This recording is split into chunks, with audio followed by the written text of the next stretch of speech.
In this lecture, we'll ask the question, are there winners and losers in global integration?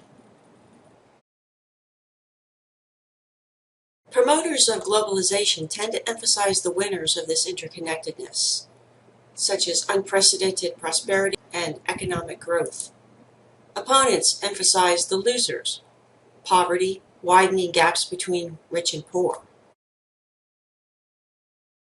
An anthropological analysis of globalization must explore cultural nuances of global interconnectedness, including inequality, confrontation, domination, accumulation, and resistance. World systems theory provides one framework for understanding global inequality. It is the theory that capitalism has expanded on the basis of unequal exchange throughout the world, creating a global market and global division of labor, dividing the world between a dominant core and an independent periphery. According to this theory, core nations develop their economies at the expense of periphery nations. The role of the periphery is to provide labor and raw materials for the core's consumption, resulting in the periphery's poverty, underdevelopment, and dependency on the core. Anthropologists have contributed to world system studies by asking the question, how has the world system affected the native peoples and cultural systems of the periphery? Eric Wolf's European and the People Without History challenged popular stereotypes of indigenous people as isolated, passive victims of progress, as anthropologist John Bodley called them. Wolf also challenged anthropology's traditional focus on small local groups of people, while neglecting the world system influence. World system theory has been especially relevant to scholars of postcolonialism, the field that studies the cultural legacies of colonialism and imperialism. It has also helped anthropologists understand the linkages between local social relations and larger regional, national, and transnational levels of political, economic activity.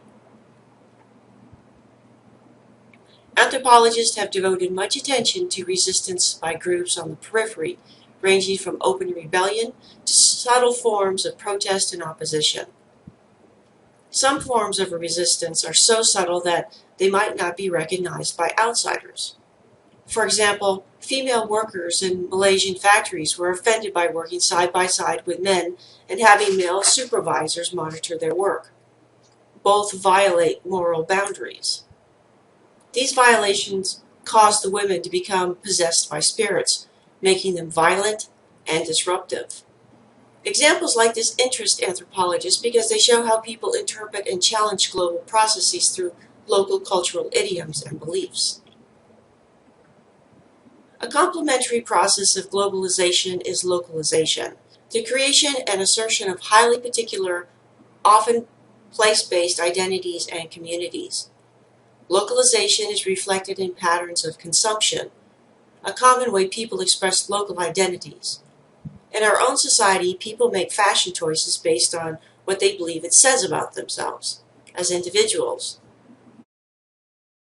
Many other cultures use clothing to convey messages, but consumption patterns may communicate very different things depending on specific cultural and historical influences.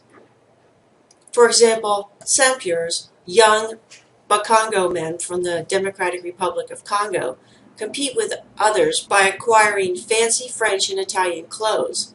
They do this not to copy wealthy Europeans, but to accumulate prestige and project self-worth to the upper classes of the Congolese society.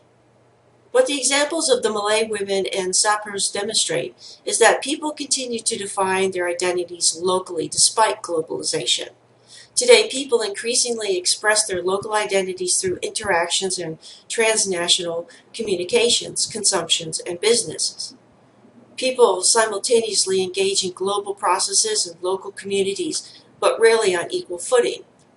Much depends on their placement within the sphere of the world system. Most anthropologists would agree that dividing people into winners and losers is an overly simplistic way to view globalization.